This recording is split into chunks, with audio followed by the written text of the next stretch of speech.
नमस्कार। देवभूमि के दंगल में आप सभी का स्वागत है। मैं हूं आपके साथ गरिमा वाजपेयी। देवभूमि के दंगल में आज बात करेंगे 2024 की विदाई 2025 में होगी भरपाई।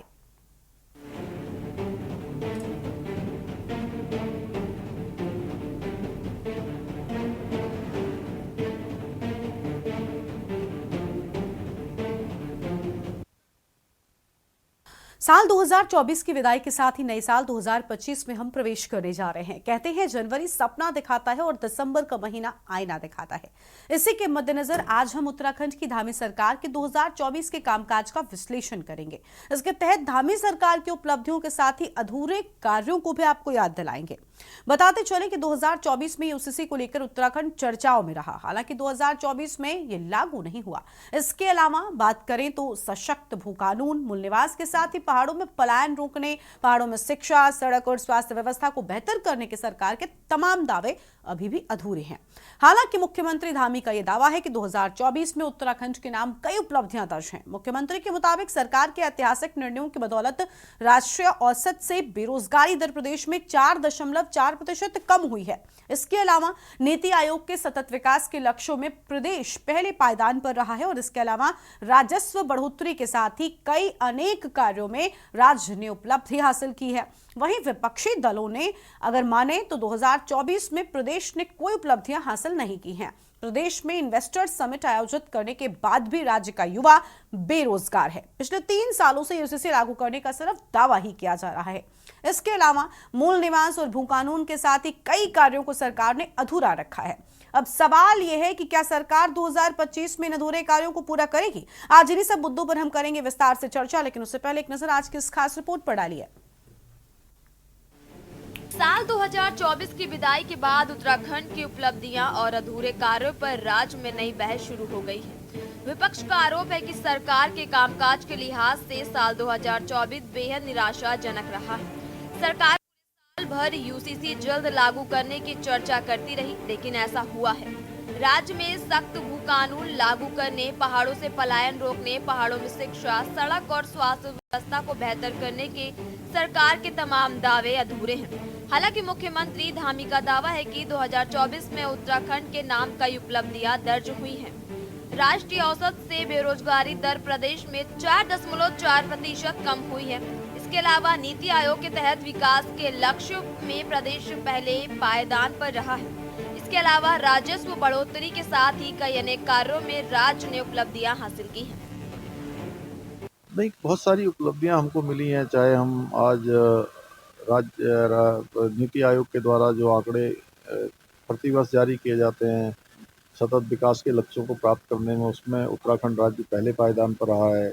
हमने जो बेरोजगारी में भी 4% की कमी की है, राष्ट्रीय औसत से भी हमने उसको भी पीछे छोड़ा है। इसी प्रकार से ईज ऑफ डूइंग है, ईज ऑफ लिविंग है, इन सभी पर अच्छा काम किया है। रेवेन्यू कलेक्शन भी हमारा अच्छा हुआ है, जीएसटी भी बढ़ी है, राज्य की जीएसडीपी में भी लगभग 33% की ग्रोथ हुई है। अनेक हमने निर्णय लिए हैं, अनेक चीज़ों को धरातल पर उतारा है। नहीं, देखिए, भाजपा जब से सत्ता पर काबिज हुई है एक निर्धारित एजेंडे पर काम कर रही है। वो एजेंडा उनके कामों से साफ दिखाई पड़ रहा है। चाहे वो धर्मांतरण कानून हो, चाहे वो लैंड जिहाद हो, जिहाद शब्द का जो है आविष्कार उन्होंने किया, उसके अलावा चाहे यूसीसी हो, जबकि यूसीसी की कोई मांग उत्तराखंड के जनसामान्य से कभी नहीं उठी। उत्तराखंड का समाज मांग रहा है सख्त भू कानून, चकबंदी का कानून, वो मांग रहा है जल जंगल ज़मीन पर अपना हक, वो मांग रहा है लोकायुक्त, वो मांग रहा है गैरसैंण एक परमानेंट स्थायी राजधानी। ऐसे में इन सारी मांगों को दरकिनार करते हुए, उनकी अनदेखी करते हुए आप जो है सिर्फ एक एजेंडे पे काम कर रहे हैं। मैं जो धामी जी की जो घोषणाएं हैं, धामी जी की सरकार की तरफ से जो घोषणाएं हैं वो निरंतर फेल होती आई हैं। जिस प्रकार से चुनाव को लगभग 100 साल के बाद करना, जनता के डर के मारे और न्यायालय के दबाव के कारण जब उनको अब चुनाव करना ही पड़ा, लेकिन वो टालते जा रहे थे। ऐसा ही उन्होंने यूसीसी के लिए पहले राज्य स्थापना दिवस पर, फिर आज एक कल 1 जनवरी 2025 को करने का वादा किया था। ऐसे ही बहुत सारे उनके वादे हैं, वो मुझे कहीं भी धरातल में होते पूरे नज़र नहीं आ रहे हैं। इसी प्रकार अगर आप ये कहें कि ये वादे क्या 2025 ख़त्म होते होते होंगे, ये कभी भी नहीं होंगे। और धामी सरकार इन्हीं वादों के बल पर सरकार दुनिया को छल करके, अपने उत्तराखंड की जनता को छल करके अपना कार्यकाल पूरा करेंगे और उसके बाद जनता के हक में कुछ भी नहीं आएगा। आपको बता दें कि कुछ कार्यों में छोड़ दे तो साल 2024 सीएम धामी के कड़े फैसलों के लिए भी जाना जाएगा। सख्त दंगा विरोधी कानून लागू करने, राज्य आंदोलनकारियों के 10% क्षैतिज आरक्षण लागू करने, नई फिल्म नीति लागू करने, 5000 एकड़ सरकारी भूमि से अतिक्रमण हटाने, वैश्विक निवेशक सम्मेलन में हुए निवेश समझौते के तहत 81,000 करोड़ रुपए की निवेश की ग्राउंडिंग के साथ ही यूसीसी को लेकर उत्तराखंड चर्चाओं में रहा। हालांकि अब राज्य सरकार नए साल में इसे लागू करने का दावा कर रही है। वहीं विपक्ष यूसीसी समेत तमाम मुद्दों को लेकर सरकार पर हमलावर हो गया है।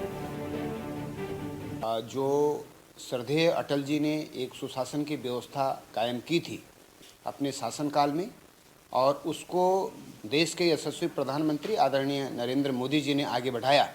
धामी जी उन्हीं के पद चिन्हों पर चल रहे हैं और उत्तराखंड में इन 2-3 वर्षों में बहुत ही कठोर फैसले लिए गए। उसमें नकल विरोधी कड़ा अध्यादेश भी शामिल है और इसी के साथ में जो अवैध मजारें जो उत्तराखंड में बनी थी और हजारों हेक्टेयर भूमि पर अवैध अतिक्रमण था, उसको भी हटाने का काम पुष्कर सिंह धामी जी के द्वारा किया गया।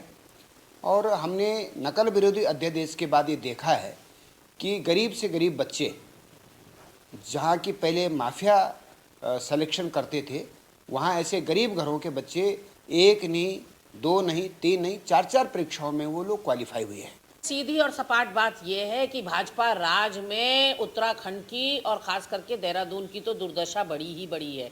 बदहाल हुआ है उत्तराखंड। इनकी जो तथाकथित विकासकारी योजनाएं थी वो विनाशकारी योजनाओं में तब्दील होती हुई नजर आ रही हैं। ऑल वेदर रोड को ही आप देख लीजिए, जगह जगह बर्फबारी की वजह से, लैंडस्लाइडिंग की वजह से वो अवरुद्ध पड़ी हुई हैं सड़कें। तो किस लिहाज से उसको ऑल वेदर रोड कहा जाए? आपने पहाड़ियों का कटान कर दिया, आपने लाखों पेड़ों का कटान कर दिया, और तो और एयरपोर्ट विस्तारीकरण के नाम पर आप पेड़ कटान कर रहे हैं। जागेश्वर धाम तक भी आपकी पैनी निगाह पहुंच गई। वो तो भारी जन विरोध की वजह से आपको कदम पीछे लेने पड़े। जहां तक राज्य आंदोलनकारियों की बात है तो खुद राज्य आंदोलनकारियों से पूछिए कि वो कितने संतुष्ट हैं सरकार के फैसलों से।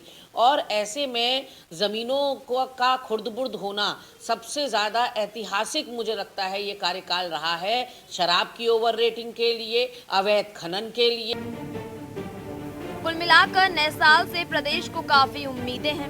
दिल्ली देहरादून एक्सप्रेसवे के शुरू होने के साथ ही Rishikesh Karnaprayag rail line project के पूरा होने के साथ ही बेरोजगार युवाओं के हाथों में रोजगार मुहैया कराने के साथ ही पहाड़ की समस्याओं के समाधान की भी ऐसे में देखना होगा धामी सरकार 2025 में अपने किन किन वादों को पूरा करती है। Uttarakhand desk report.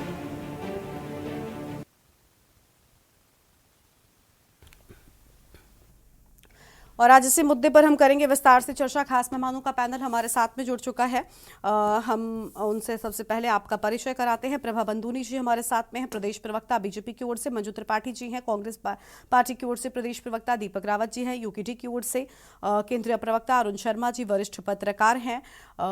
चर्चा की हम शुरुआत करेंगे प्रभा बंधूनी जी के साथ में। प्रभा जी, सबसे पहले तो बीजेपी सत्ता में रही 2024 में और उसके पहले भी, और बड़े बड़े दावे किए गए। यूसीसी को लेकर बहुत ज्यादा हो हल्ला भी हम कह लें हुआ, लेकिन लागू नहीं हो सका। पूरा साल लगभग बीत चुका है। निकाय चुनाव पर लगातार हम चर्चा करते रहे। खैर, आखिर में आने तक तारीखों का ऐलान आपकी ओर से कर दिया गया, लेकिन जो भी बड़े मुद्दे थे, चाहे वो सशक्त भू कानून हो, चाहे वो पलायन हो, चाहे वो बेरोजगारी हो, मूल निवास हो, जस के तस है। मैम, उपलब्धियों के नाम पर सरकार के हाथ क्या लगा? देखिए आप गरिमा जी, मैं ये कहूंगी कि अब जो नया साल है, सबसे पहले तो मैं कहूंगी सब इस बार हमारे उत्तराखंड राज्य के लिए भी कुछ नहीं और सौगात लेकर आएगा। लेकिन अगर हम इस वर्ष की, बीते वर्ष की हम बात करें तो ऐसा नहीं है। हमारी सरकार की जो उपलब्धियां रही हैं बहुत ही अभूतपूर्व रही हैं। अगर आप यूसीसी की भी बात कर रहे थे तो आपको पता ही है कि जो हमारा यूसीसी का ड्राफ्ट है, सारा नियम सब बन के तैयार हो चुका है और हमारे माननीय मुख्यमंत्री जी ने बोल भी दिया है कि अभी जो जनवरी के महीने में भी ये अभी प्रस्तावित है और ये कानून लागू भी कर दिया जाएगा और इसके लिए हमारी सरकार दृढ़ संकल्पित है। इसमें कोई भी संशय नहीं होना चाहिए हमें। और जो हमारे बड़े मुद्दे रहे हैं, भू कानून है या मूल निवास है, उसके लिए भी सारा ड्राफ्ट हमारा तैयार है। तो और भू कानून में हम ये नहीं कह सकते कि देरी हो रही है, लेकिन ठीक है, अब जो आने वाला हमारा सत्र होगा उसमें सबसे पहले हमारा जो भू कानून है उसे ही पेश किया जाएगा। उसमें मैं ये कहूंगी विलंब नहीं हो रहा है, लेकिन ये है कि उसको सख्त से सख्त बनाने के लिए कानून बनाए जा रहे हैं ताकि जब वो धरातल पर लाया जाएगा मूल निवास कानून, तो कहीं पर भी हमारे जो राज्य के लोग हैं उनको ये ना लगे कि कानून तो लेकर आ गए और उनको कहीं पे भी छलावा महसूस ना हो। तो हर दौर से इसको, हर प्रक्रिया के तहत इसको मजबूत बनाने की कोशिश की जा रही है। तो मैं कहूंगी कि आने वाले सत्र में ये हमारा, अगर भारतीय जनता पार्टी ने ये वादा किया है हमारी सरकार ने, तो निश्चित रूप पर ये विधेयक को पारित किया वहां पर किया भी जाएगा। और मूल निवास है तो इन सभी विषयों पर अभी चर्चा कर रहे हैं और यूसीसी तो जनवरी में आ भी जाएगा। और जहां तक रही इस विगत वर्ष की बात की हमारी उपलब्धियां रही है, तो आप देखिए अनेकों उपलब्धियां नहीं, मैं कहूंगी कि अनेकों ऐसे ऐतिहासिक काम हुए हैं जो कि हम और विपक्ष की सरकार में सोचना भी हमारे लिए असंभव था। अब आप देख लीजिए कि हमने जो वादे किए थे जब हमारी सरकार आई थी, चुनावी हमारा मुद्दा ही रहा था यूसीसी। ऐसा नहीं है कि हम अचानक से उसको किसी को खुश करने के लिए लेके आई हैं, जनता ने अपनी मोहर इस कानून पर लगाई थी। तो जो हमारा वादा था वो उसे हमें पूरा करना था, उसे हम लेकर आए हैं और हम बहुत खुश हैं इससे और जनता भी इससे बहुत खुश है। और अगर आप ऐतिहासिक कार्यों की बात करें तो आज ऋषिकेश से जो कर्णप्रयाग तक रेल लाइन जा रही है, जिसके लिए सभी कहते थे कि कितना असंभव है, वो कार्य करके दिखाया है धामी सरकार ने। आज आप ऑल वेदर रोड की बात करें, कनेक्टिविटी की बात करें, तो जितनी ज्यादा कनेक्टिविटी आज हम देख रहे हैं, ऐसा नहीं है कि स्वप्न में हो रहा है कि पहाड़ों तक रेल लाइन जा रही है। आप हेली सेवाओं की बात कर लीजिए, अगर आप हेल्थ सेक्टर की भी मैं आपको बात बताना चाहूंगी तो आप देख लीजिए कितने मेडिकल कॉलेज हमारे उत्तराखंड में आज खुल गए हैं।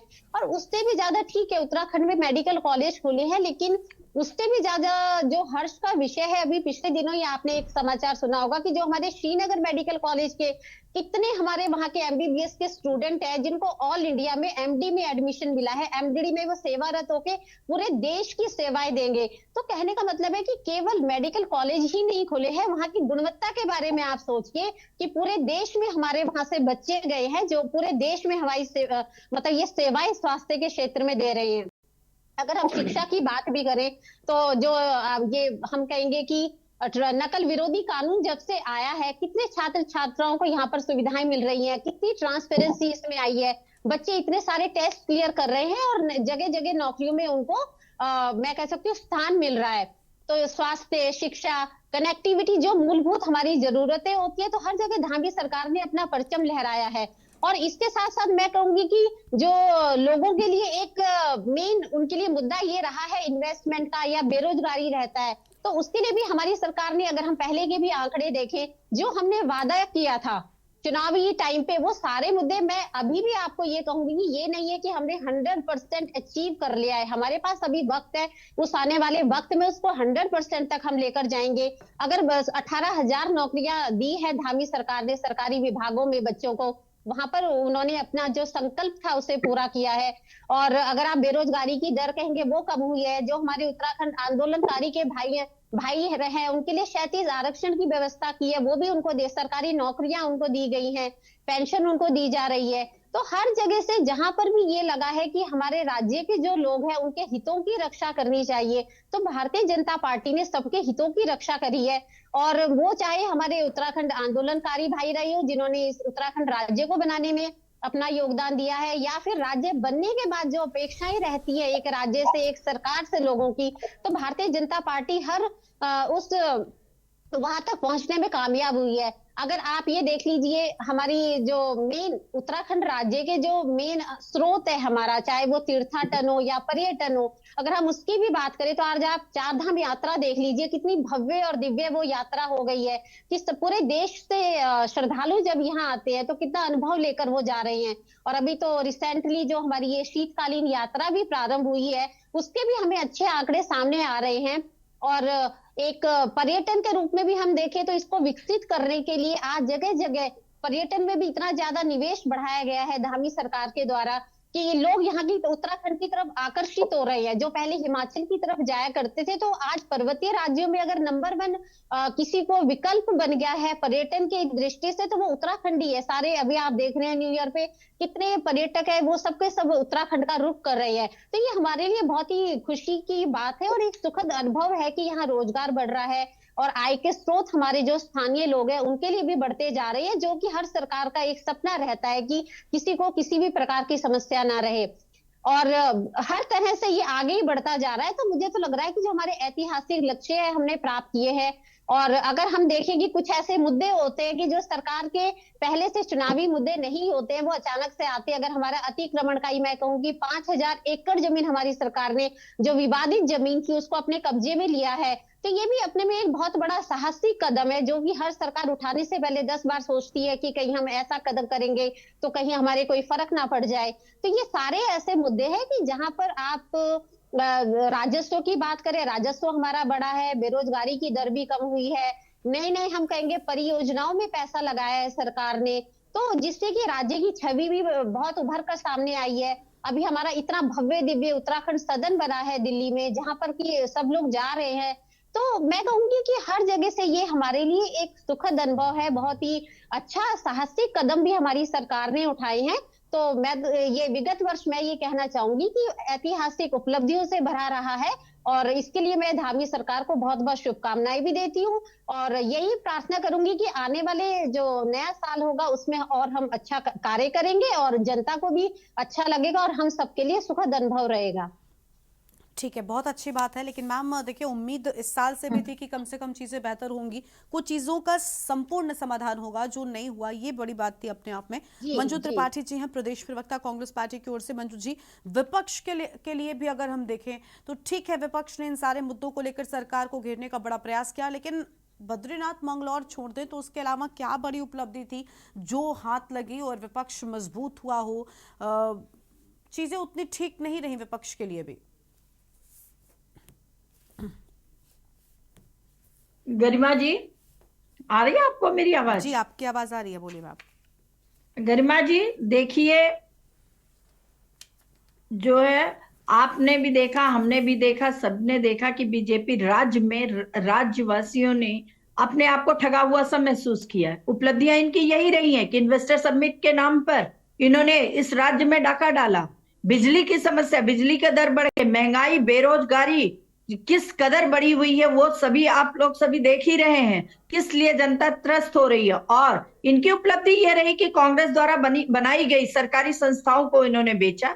बड़ी सी बड़ी आप देखिए, पहले बिजली का बिल जो है 2 महीने में जितना आता था, अब वो 1 महीने में बिजली का बिल आ रहा है। तो महंगाई, बेरोजगारी तो इन्होंने दिया, ये सबसे बड़ी उपलब्धि इनकी यही रही। और सरकारी संस्थाओं का बेचने का काम ये इनकी उपलब्धि रही। ऑल वेदर रोड के नाम पर इन्होंने क्या किया, वो रोड की हालत देख लीजिए, आए दिन की दुर्घटनाएं आप देख लीजिए, और 4 धाम यात्रा में कितनी मृत्यु दर बढ़ा वो देख लीजिए। इन्वेस्टर समिट के नाम पर इन्होंने राज्य को जो ठगा, खाली भगवा रंग के वो पोस्टर और वो लगा के, अगर ये कारण ना होता तो इन्होंने अपने सिटिंग जो है मेयर, अभी मेयर का टिकट बटा ना, सिटिंग मेयर को अगर कोई दाल में काला ना होता, सिटिंग मेयर को क्यों ना देते? मैं जिस वार्ड में रहती हूँ वहां के पार्षद को भी इन्होंने टिकट नहीं दिया। क्यों नहीं दिया? क्योंकि इनको पता है कि इनकी क्या उपलब्धि रही है, इन्होंने क्या किया है, किस तरह से राज्य की जनता को ठगा है, किस तरह से क्षेत्रवासियों को ठगा है, कोई काम नहीं किया है। इस कारण इन्होंने अपनी करतूत जो है अपने आप ही सरकार ने दिखा दी। तो इस तरह से झूठी वादे करना जनता से, यूसीसी ला रहे हैं, भू कानून ला रहे हैं, ये ला रहे हैं, वो ला रहे हैं, ऐसा कर देंगे, उत्तराखंड राज्य ऐसा बन जाएगा, उत्तराखंड राज्य देश में प्रथम होगा यूसीसी लाने वाला राज्य। बड़ी बड़ी बातें, डींगे मारना अगर किसी को सीखना है तो भाजपा सरकार से सीखे। और जहां तक महिला सुरक्षा के नाम पर क्या हुआ आपने देखा, दिन दहाड़े महिलाओं के साथ क्या हो रहा है। आईएसबीटी आपका सुरक्षित नहीं है, ट्रेन आपको सुरक्षित नहीं है, स्कूल आपको सुरक्षित नहीं है, कॉलेज सुरक्षित नहीं है, राज्य सुरक्षित नहीं है। अंकिता के हत्यारों को क्या न्याय मिला? वो हल्द्वानी की बेटी को न्याय मिला, द्वारहाट की बेटी को न्याय मिला, किसको न्याय मिला? तो इस तरह से राष्ट्रपति के मौजूद होते हुए, शहर में मौजूद होते हुए नाक के नीचे से करोड़ों की डकैती पड़ जाती है, उसका क्या हुआ? तो इस तरह से क्या मिला राज्य को? तो ये राज काट की हंडिया बार बार नहीं चढ़ती है। अभी आप निकाय चुनाव भी आ गए, आप देख लीजिएगा कि किस तरह से जनता इनके कारनामों से त्रस्त है, इनके झूठे वादों से त्रस्त है, और जनता अपना फैसला किस तरह से सुनाएगी वो भी आप कुछ ही दिनों में देख लेंगे। ठीक है सर, ठीक है मैम, आपके पास में लौटेंगे और मेहमान भी हमारे साथ में जुड़े हुए हैं, उनके साथ में चर्चा को हम आगे बढ़ाएंगे और बात करेंगे कि आखिर इस 2024 में उपलब्धियां क्या कुछ रहीं और किन चीज़ों पर अभी भी जो पेंच है वो फिलहाल अटका हुआ है, और बहुत से ऐसे मुद्दे थे जो चर्चा में तो रहे लेकिन उन पर काम कुछ नहीं हुआ। एक छोटे से ब्रेक के लिए रुकते हैं, जल्द लौटेंगे। ब्रेक के बाद देवभूमि के दंगल में आप सभी का स्वागत है। खास मेहमान हमारे साथ में लगातार बने हुए हैं। दीपक रावत जी हमारे साथ में हैं, केंद्रीय प्रवक्ता उत्तराखंड क्रांति दल की ओर से। अरुण शर्मा जी हैं और मेहमान भी बने हुए हैं। दीपक रावत जी का रुख कर लेते हैं। दीपक जी, उत्तराखंड क्रांति दल की हम बात करें, लगातार जो उत्तराखंड से जुड़े मुद्दे थे उनको लेकर आप भी आवाज उठाते रहे और अपनी मौजूदगी दर्ज कराने की कोशिश लगातार की जाती रही, लेकिन जिन मुद्दों को लेकर उत्तराखंड क्रांति दल लड़ रहा था, सत्ता में रहने वाली बड़ी पार्टियों ने उनके लिए कुछ नहीं किया। और कहीं ना कहीं यही वजह है कि चाहे स्थायी राजधानी हो, सशक्त भू कानून हो, मूल निवास हो, यहाँ तक कि यूसीसी को भी अगर हम जोड़ ही लें जो अभी फिलहाल चर्चा में रहा, उस पर भी कोई निष्कर्ष नहीं निकल पाया। चर्चा में भले वो मुद्दा बहुत ज्यादा रहा। गरिमा जी, आप बिल्कुल सही कह रही है कि 2022 का जो इलेक्शन था, 2024 के इलेक्शन को प्रभावित करने के लिए भारतीय जनता पार्टी यूसीसी जैसा एक मुद्दा लेके आई कि यूसीसी से शायद वो वोट का जो ध्रुवीकरण है वो अपनी तरफ आकर्षित कर सके, उनको अपने पक्ष में कर सके। लेकिन आपको जानकारी दे दूं कि 1 जनवरी 2024 को उत्तराखंड क्रांति दल ने दीनदयाल उपाध्याय पार्क में 1 दिवसीय उपवास रखा था, इसी संबंध में भू कानून, सख्त भू कानून और मूल निवास से संबंधित। और उसी का असर यह हुआ कि 5 तारीख को खटीमा की रैली में मुख्यमंत्री जी ने स्वयं घोषणा करी कि इस प्रदेश को सख्त भू कानून और मूल निवास अगर कोई देगा तो वो भारतीय जनता पार्टी देगी। उनके उस 5 जनवरी के जो उन्होंने मंच में जो आश्वासन दिया था, या जो जनता के समक्ष इस बात का आश्वासन दिया था कि वो भारतीय जनता पार्टी करेगी, आप देख लीजिए पूरा 1 वर्ष बीत चुका है और उसमें कुछ भी नहीं हुआ है। उपलब्धियां भारतीय जनता पार्टी के प्रवक्ता जी ने बहुत गिनाई, लेकिन ये भी उनको मानना पड़ेगा, अगर उनको एक तरफ मान भी दिया कि उपलब्धियां हैं, तो पिछले 7 साल से तकरीबन भारतीय जनता पार्टी की सरकार है और पिछले 7 साल से आप पर्वतीय जिलों में महिला उत्पीड़न के मामले में सर्वश्रेष्ठ चल रहे हैं। आप रिकॉर्ड उठा के देख लीजिए, उसमें कुछ भी बदलाव नहीं हुआ है किसी प्रकार का। और उसका जीता जाता उदाहरण अंकिता भंडारी का केस है। जिस तरीके से उसको सरकार ने हैंडल करा है, जिस तरीके से उसमें लिपापोती करी है, जिस तरीके से अपने मौजूदा विधायक को बचाने की कोशिश करी है, उसका स्पष्टीकरण देने की आवश्यकता नहीं है, वो आपके जनता के समक्ष पड़ा हुआ है। देखिए, जरूर वनाग्नि में, हेलो हाँ, क्या आवाज आ रही है? बोलिए आप सर। वनाग्नि में 2016-2017 में हमने सबसे ज्यादा वनाग्नि में हमने इस प्रदेश ने लोगों को खोया था। इन्होंने 2024 में वो रिकॉर्ड भी तोड़ दिया। ये उपलब्धि की बात नहीं है, लेकिन इनको पता होना चाहिए। इन्होंने 2023 में, गरिमा जी, ये फूले नहीं समा रहे थे कि 4 धाम यात्रा में हमने रिकॉर्ड यात्री आए हैं।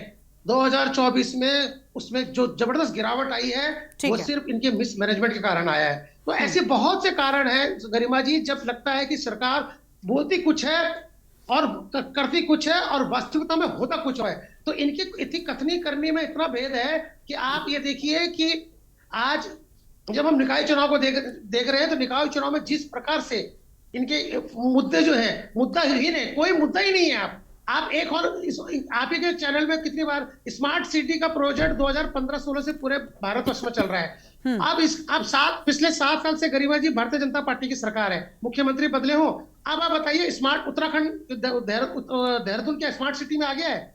क्या देहरादून स्मार्ट सिटी बन गया है?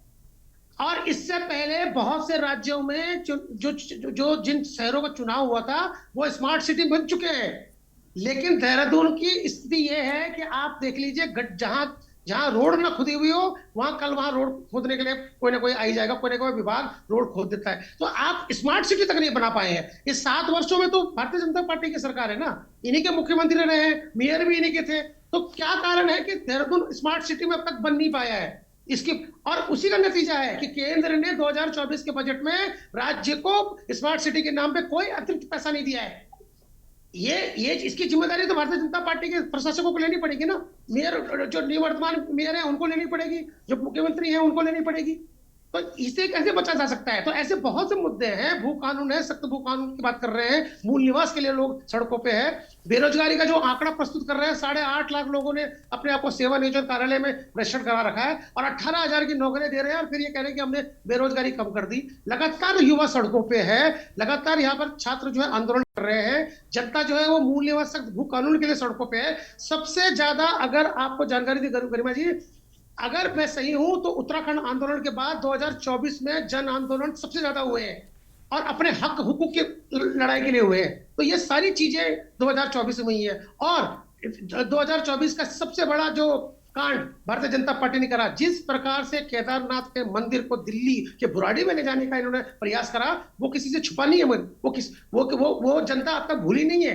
लेकिन देखिए, चुनाव जीतने का मतलब ये नहीं होता कि आपने जो ऐतिहासिक गलती कर दी है केदारनाथ में, उससे पूरे भविष्य में भारतीय जनता पार्टी बच नहीं पाएगी। लेकिन क्या है, अब इतने सारे मुद्दे हैं जनता के कि अभी भी हमें लगता है कि क्योंकि सरकार भारतीय जनता पार्टी की है, 2024 में शायद जो पूरे वादे हो ना पाए, जनता जिस तरह से मूर्ख बनी है, 2025 में शायद भारतीय जनता पार्टी को सद्बुद्धि आए और वो जनता के मुद्दों पे, जनता के मुद्दों जो जनता चाहती है उस पर आगे बढ़ के काम करे। चलिए, भारतीय जनता पार्टी से उम्मीदें थी जिन पर खरा नहीं उतरी भारतीय जनता पार्टी, इस पर अभी प्रभा जी से हम जवाब लेंगे। उससे पहले अरुण शर्मा जी हमारे साथ में हैं, वरिष्ठ पत्रकार हैं, उनके साथ में हम चर्चा करेंगे। और देखिए, नए साल की उपलब्धियों की बाहर की अगर हम बात करें तो वो कहीं ना कहीं बहुत कम रही। अरुण शर्मा जी, आवाज मिल रही है आपको हमारी? मिल रही है गरिमा जी। जी अरुण जी, 2025 में क्या 2024 में किए गए जो वादे थे वो पूरे करेगी सरकार? क्योंकि फिलहाल सरकार से ही सवाल और उम्मीदें हैं।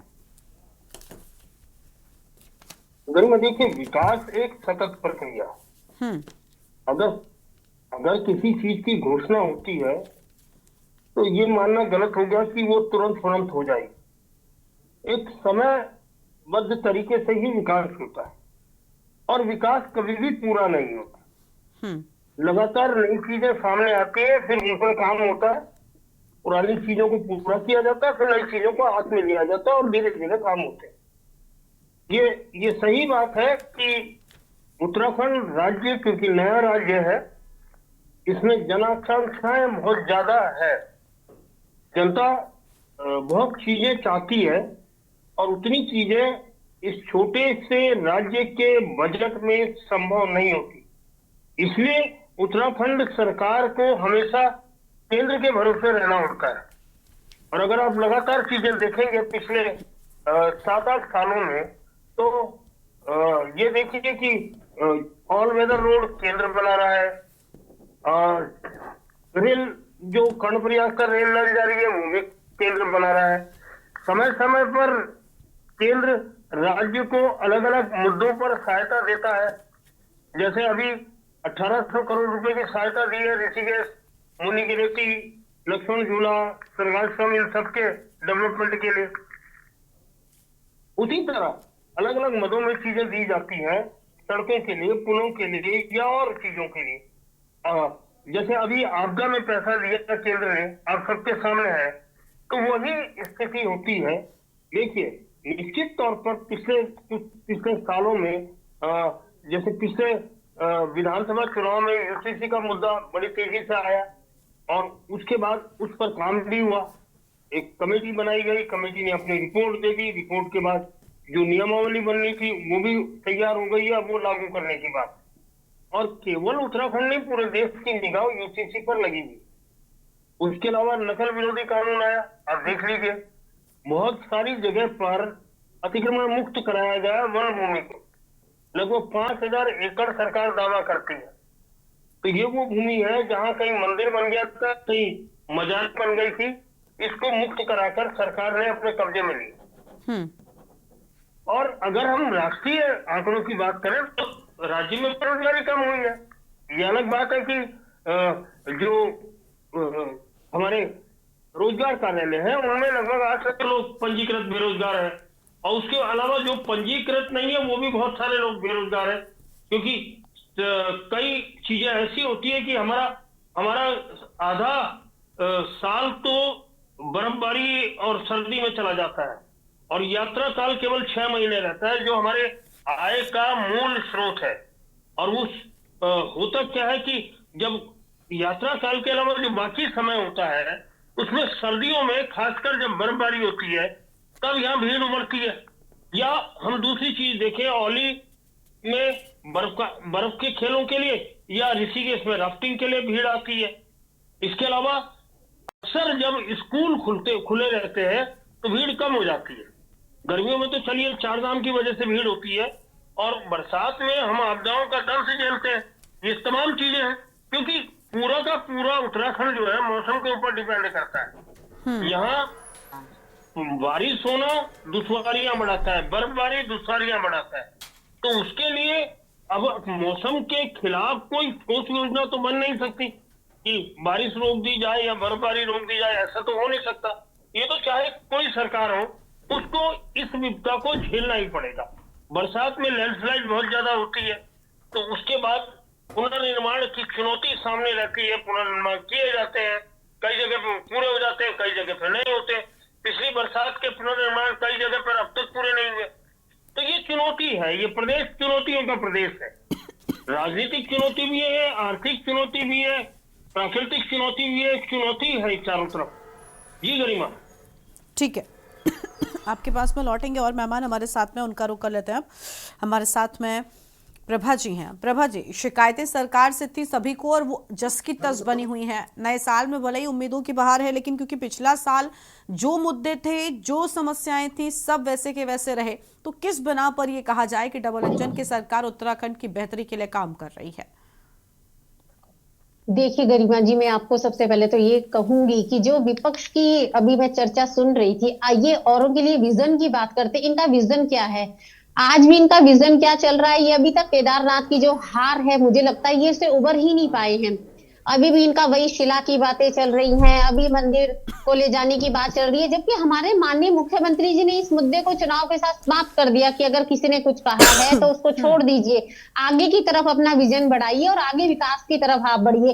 तो ये तो इन लोगों का विजन है कि इनके पास कुछ कहने के लिए बचा ही नहीं है, केवल ये विपक्ष में बैठी है और इनको सरकार का विरोध करना है, और वो भी उन मुद्दों पर विरोध करना है कि जिसको जनता नकार चुकी है कि ये कोई मुद्दे नहीं है और अब आगे बढ़िए और हमें बताइए, आप इसके बारे में हमें बताइए। हाँ, इनका अभी तक भी वही मुद्दा चल रहा है, आप मुझे बताइए। अब हम ये कर रहे हैं कि जो भारतीय जनता पार्टी है वो हमेशा विकास की बात करती है, विजन की बात करती है। मैम हाँ ठीक है, दीपक जी मैं पूछ रही हूँ प्रभा जी, अभी महिलाओं की सुरक्षा को लेकर देखिए, ये भी एक बहुत बड़ा मुद्दा था, और जिस तरीके से पिछले कुछ सालों में आंकड़े आपने खुद आपकी रिपोर्ट्स में जो आए हैं, उनमें भी महिला अपराधों के आंकड़े बढ़े हैं। आप समझिए ना कि क्राइम रिपोर्ट के जो आंकड़े आए थे, आप उसमें भी आंकड़े बढ़े हुए नजर आ रहे हैं। तो सरकार क्या कर रही है? देखिए गरिमा जी, कांग्रेस ने भी वही सवाल उठाया था, अभी यूकेडी भी वही बात कह रही है। जो महिला सुरक्षा के बारे में आपको बताऊंगी कि धामी सरकार इतनी ज्यादा सख्त हो गई है, हर जगह पर उन्होंने महिलाओं की सुरक्षा के लिए जो कानून में मैं कहूंगी प्रावधान किए हैं, इतनी धाराएं उन्होंने लगवा दी है कि अब तुरंत उन पे कार्रवाई होती है। महिला हेल्पलाइन नंबर दिए गए हैं, आप डायरेक्ट ऑनलाइन आप नंबर डायल कीजिए और पुलिस वहां पर आ जाती है। लेकिन मेरे को इस बात पे बड़ी दिक्कत होती है कि विपक्ष क्या करता है कि अगर सरकार की तरफ से कोई घोषणाएं होती हैं, कोई हेल्पलाइन नंबर दिए जाते हैं, वो उनकी जानकारी तक जनता को नहीं पहुंचाते हैं कि ये सरकार ने आपको जनता दी है। तो मैं इनसे ये पूछना चाहती हूँ कि महिला इनके पास मैं चर्चा कर रही थी, इनको अपना कैसे कर पा रहे हैं? मुद्दा इनके पास रहता है, हम ये कहते हैं नहीं मैडम ये मुद्दा सिर्फ सुनिए प्रभा जी, पहले सुनिए। देखिए, एक तो विपक्षी आपके सवाल पूछ ही रहे हैं, लेकिन ऐसा नहीं है कि ये सवाल सिर्फ विपक्षियों के हैं, ये चीजें हुई हैं। आप ये कहकर नहीं बात कह सकती कि खाली विपक्षी हैं, ये तो आरोप लगा रहे हैं, ये तो यूं ही पूछ रहे हैं, इनके पास मुद्दा नहीं है। मैडम, रिपोर्ट में आंकड़े इन्होंने नहीं तैयार किए, जो घटनाएं हुई वो इनकी सत्ता में रहते हुए नहीं हुई है। उपलब्धि क्या उपलब्धि जनता को गुमराह करने के अलावा और क्या उपलब्धि आपके पास इसको पहले गिनाएंगे। ठीक है मंजू जी शांत हो जाइए। इनके मुख्यमंत्री ने शराब के ठेके खोले हैं, पहाड़ को दंश किसने दिया है शराब पर? किताब की दुकान से ज्यादा शराब की दुकान आपकी सरकार में है। मंजू जी शांत हो जाइए। मंजू जी एक एक करके बोलते हैं, आपस में बहस नहीं करते प्लीज। आखिरी बार आपको बोल रही हूँ, आप शांत हो जाइए। जब आपके पास आऊं आप सिर्फ तब बोलिएगा।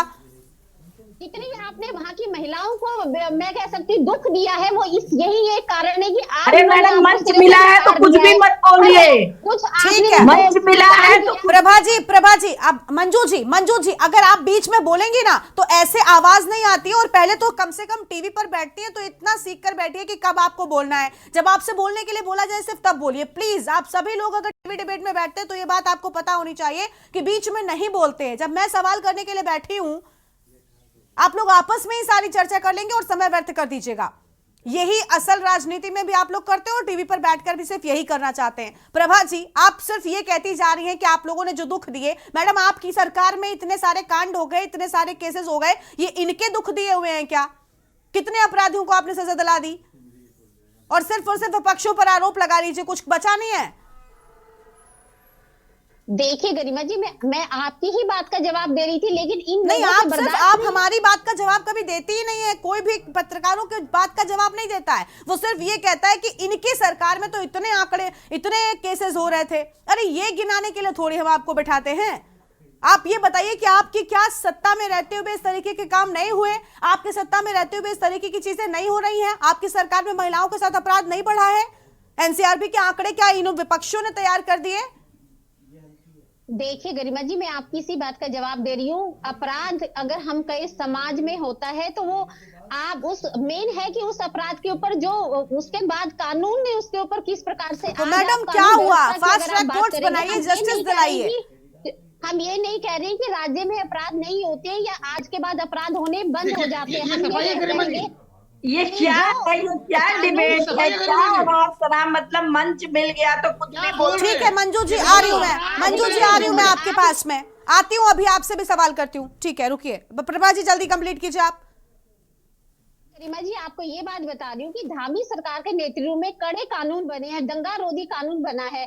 तो वो जो दंगा रोधी कानून बनाया आज तक आप मुझे बता दीजिए कौन सी सरकार में इतना कड़ा दंगा रोधी कानून आया है? बल्कि विपक्ष तो उन दंगाइयों को सपोर्ट करता है। जब दंगा रोधी कानून आया तो ये उसके समर्थन में खड़ी है। इन्होंने नहीं लेकिन कम से कम चीजें बेहतर करिए। महिला अपराध पर लगाम लगे और कम से कम हर साल आंकड़े न बढ़े, इस चीज को तो सुनिश्चित करा सकती हैं आप। ठीक है हम ये नहीं कह रहे कि आपने कुछ काम नहीं किया, आपने कानून नहीं बनाए, कानूनों का पालन नहीं हुआ, ऐसा कुछ हम नहीं कह रहे हैं। लेकिन मैडम अगर आंकड़े बढ़ेंगे तो सवाल भी उठेंगे, इस चीज को ध्यान में रखिएगा। अब मंजू जी के पास आते हैं। मंजू जी कांग्रेस पार्टी जब सत्ता में रही तब महिला अपराध के लिए या महिलाओं की सुरक्षा के लिए जो अपराध हो रहे थे उन पर कितनी लगाम लग गई थी? क्या तब के आंकड़े कोई कम नहीं हो गए थे मैडम? अगर आज हम सवाल बीजेपी से कर रहे हैं तो आपके सत्ता में रहते आपने कौन से बड़ी समस्याओं का समाधान किया?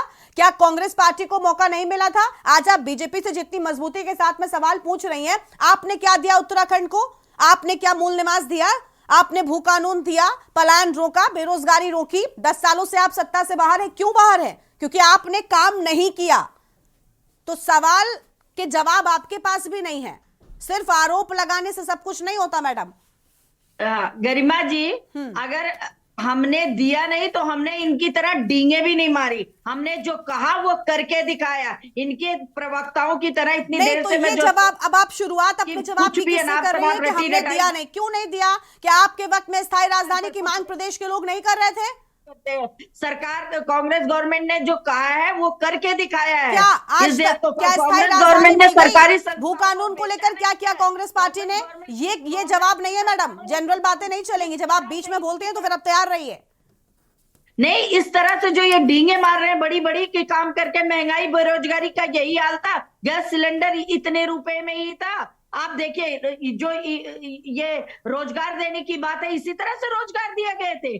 क्या हुआ है? प्रभा जी बीच में मत बोलिएगा। प्रभा जी बीच में मत बोलिएगा। मैंने क्या दिया प्लीज? तिवारी जी ऐसे ही विकास। प्रभा जी आपको आवाज आ रही है? प्रभा जी आपको आवाज आ रही मैडम? अब आपको भी वही दोहराना है? बीच में क्यों बोल रही है मैडम? दो लोग एक साथ बोलते हैं आवाज नहीं आती, प्लीज आप लोग समझते क्यों नहीं है? हमने जो इस तरह से बेचने का काम नहीं किया, जो किया है धरातल पे किया है, काम किया है। ऐसे ही हमारे पूर्व मुख्यमंत्री स्वर्गीय एनडी तिवारी जी विकास पुरुष नहीं कहलाए हैं। विकास के सिडकुल की स्थापना किसने की है? क्या नहीं इस राज्य के अच्छा, जो लिए किया गया उपलब्धियां है? गिनाने के लिए लेकिन थोड़ी ना बुलाया इस तरह से महंगाई, मैडम सुनिए, बेरोजगारी, मंजू जी, उपलब्धियां गिनाने के लिए नहीं बुलाया, चर्चा उस जो पर नहीं है, महिलाएं इस राज्य में चर्चा उस बिल्कुल पर नहीं है। सुरक्षित नहीं है, क्यों नहीं ये किया? कांग्रेस बहुत पर सारी नहीं, इस चीजें हैं तरह जो से तो क्यों नहीं नहीं था। किया, बहुत कुछ बीजेपी ने भी किया है, लेकिन आज हम बात कर रहे हैं बेरोजगारी पर, पलायन पर, स्थायी राजधानी पर, मूल निवास पर, भू कानून पर, क्योंकि ये काम नहीं हुए मैडम, उन पर चर्चा करने के लिए बात की है। उपलब्धियां आपके पास अगर हैं तो बीजेपी के पास आपसे शायद थोड़ी ज्यादा होंगी, तो ये मत कहिए कि सब आरोप प्रत्यारोप ही बस लगाते रहिए। और प्लीज विनती है कि बीच में मत बोला करिए। इन्होंने जितनी बातें, हमने किसी से झूठे वादे नहीं किए। 15 लाख रुपए महिलाओं के खाते में नहीं आने को कहा था हमने। इस तरह जिस तरह अनर्गल बातें ये इलेक्शन में आने से पहले कहते हैं, हमारे राज्य में सोना पीतल में नहीं परिवर्तित हुआ था। इन्होंने तो भगवान तक को नहीं छोड़ा है। तो इस तरह से नहीं, हमने जो कहा है वो किया। और जब भी पुनः जब कांग्रेस सत्ता में आएगी तो जो उपलब्धियां हमारी रह गई है उसको हम दिखाने का काम करेंगे। वरना कांग्रेस पार्टी ने तो भगवान के अस्तित्व को ही नकार दिया था। अब वहां पर चर्चा लेकर मत जाइए, हम उत्तराखंड तक चर्चा कर रहे हैं तो उसको वहां तक सीमित रखिए। चलिए आपके पास में लौटेंगे, अरुण शर्मा जी के पास जाएंगे। अरुण जी, सबने सब कुछ कर दिया, बीजेपी कांग्रेस दोनों से ही मतलब सवाल है, यूकेडी को उसमें नहीं जोड़ते हैं, ये दोनों सत्ता में रहे, तो फिर ये समस्याएं, ये मुद्दे जस के तस क्यों है सर? ये जो कांग्रेस पार्टी आज सत्ता में बैठी बीजेपी से 100 सवाल कर लेती है, क्या इनको मौका नहीं दिया था? खूब मौके मिले, तब सवाल जब मैं करती हूं तो जवाब आता है कि हमने अगर नहीं दिया तो हमने वादे भी नहीं किया। अरे आपने क्यों नहीं दिया? आपको क्यों लाया गया था? और यही वजह है कि शायद अब 10 सालों से आप बाहर बैठे हैं और शायद आने वाली स्थितियां भी कुछ साफ नजर नहीं आती कांग्रेस के भविष्य की। अरुण जी, देखिए गरिमा, ये सही बात है कि इस राज्य के विकास का प्लेटफॉर्म पंडित नारायण दत्त तिवारी ने ही तैयार किया, क्योंकि केंद्र में लंबे समय तक रहते हुए नहीं, और वो उनके तमाम जगहों पर संबंध, शुरुआत भी थी, हम कह सकते हैं अरुण जी जी। हाँ, और उस वजह से उनके संबंधों का उन्होंने पूरा दोहन किया और उस संबंधों का लाभ उत्तराखंड को दिलवाया। और अगर आपको याद हो कि तब अटल बिहारी वाजपेयी जी केंद्र में मंत्री थे, तो उन्होंने इस राज्य को विशेष राज्य का दर्जा भी दिया था 10 साल तक के लिए, और औद्योगिक पैकेज दिया था। तो तिवारी जी ने निश्चित तौर पर औद्योगिक विकास के लिए एक बड़ा प्लेटफॉर्म तैयार किया। उन्हीं की बदौलत सिडकुल में जगह जगह बड़े बड़े उद्योग घराने आए और उन्होंने यहाँ फैक्ट्रियां स्थापित की जिसमें स्थानीय रोजगारों को रोजगार मिल सके। हालांकि बाद में वो ठेकेदारी के अधीन हो गया और ठेकेदारों ने जहां से उनको सस्ता लेबर मिला वहां से वो लेबर मंगवा लिया, और वो जो 70% की अवधारणा थी वो बेकार हो गई। आज भी तमाम औद्योगिक इकाइयों में जो मजदूर है वो उत्तराखंड के कम और बाहर के ज्यादा हैं। तो ये भी सवाल उठता है बार बार कि सरकारें इस दिशा की तरफ क्यों नहीं ध्यान दे रही। एक तरफ जो विपक्ष है वो बेरोजगारी का रोना रोता है, तो कम से कम जो स्थानीय उद्योग है उसमें 70% स्थानीय युवकों के रोजगार को सुनिश्चित करने की दिशा में सवाल क्यों नहीं उठाए जाते? एक बहुत बड़ा सवाल है। दूसरा सवाल स्वास्थ्य व्यवस्था है। हम इस राज्य को बने हुए 24 साल पूरे हो जाएंगे, 25वां चल रहा है, तो 25वें साल में भी अगर राज्य के दूर दराज इलाकों में के जो चिकित्सालय है उनमें अगर डॉक्टर नहीं है तो किसकी जिम्मेदारी? ये चाहे कांग्रेस की सरकार रही हो या बीजेपी की सरकार रही हो, बिल्कुल, ये दोनों सरकारों की जिम्मेदारी है। किसी ने उस दिशा की तरफ कदम नहीं बढ़ाया। यही स्थिति शिक्षा की है। और हम बात कर रहे हैं, बार बार बात करते हैं प्लान की, तो प्लान तो होगा ना जब सुविधाएं पहाड़ के दूर दराज इलाकों में नहीं होगी। तो निश्चित तौर पर एजुकेशन के लिए, हेल्थ के लिए, अच्छी रहन सहन के लिए मैदानी क्षेत्रों की ओर पलायन होगा, क्योंकि रोजगार की संभावना भी मैदानी क्षेत्रों में ज्यादा होती है, पहाड़ में तो होती नहीं। तो इसीलिए पलायन लगातार बढ़ता है, इसीलिए गांव के गांव खाली हो गए। 1200 कुछ गांव हैं जो पूरी तरह खाली हो गए, वीरान हो गए, और बहुत सारे गांव ऐसे हैं जिसमें केवल बुजुर्ग रह रहे हैं, वहां कोई नौजवान नहीं रह रहा है। तो ये समस्या है सबसे बड़ी, और उसी वजह से जंगली जानवरों का प्रकोप गांव में पड़ रहा है। फसलें बंदर और सुअर तबाह कर देते हैं और आदमियों को गुलदार और भालू तबाह कर रहे हैं। ये स्थिति है इस राज्य की। आप रोज देखिए कहीं ना कहीं गुलदार का हमला, भालू का हमला हो रहा है, और ये इस पे भी रोकथाम की जरूरत है। जब तक गांव आबाद नहीं होंगे तब तक जो वन्य जीव है उनके हमले भी नहीं रुकेंगे। ये बड़ी विडंबना है गरिमा कि हम टीवी डिबेट में बहुत बड़ी बड़ी बात कर लेते हैं, लेकिन धरातल पे उस दिशा की तरफ कोई कदम उठता हुआ नहीं दिखता है। जी गरिमा। ठीक है, दीपक रावत जी के पास चलते हैं। दीपक जी, यूकेडी लगातार लड़ती रही बहुत सारी चीजों के लिए। अभी भी हम देखिए सवाल यूकेडी से नहीं कर रहे क्योंकि यूकेडी को बहुत मौके नहीं मिले। वो एक क्षेत्रीय पार्टी रहे, शायद उत्तराखंड की ही बात करते रहे, और यही वजह है कि बहुत ज्यादा बूस्टअप नहीं मिल पाया। लेकिन मुद्दे उठाना यूकेडी ने नहीं छोड़ा। मौके मिले प्रभा जी की बीजेपी को और कांग्रेस पार्टी को, दोनों के साथ यूकेडी ने हमेशा खड़ी रही। यूकेडी बेहतर काम हो उत्तराखंड के लिए, बेहतरी के लिए हमेशा हमने देखा। लेकिन आज बीजेपी से सवाल इसलिए ज्यादा है क्योंकि बीजेपी फिलहाल काफी लंबे वक्त से सत्ता में है। क्या कांग्रेस पार्टी से जनता संतुष्ट थी सर? अगर सारे काम अच्छे हो रहे थे तो आज स्थिति कांग्रेस पार्टी की ऐसी क्यों हो गई? गरिमा जी, आप ही के सवाल में आप ही का जवाब छुपा हुआ है।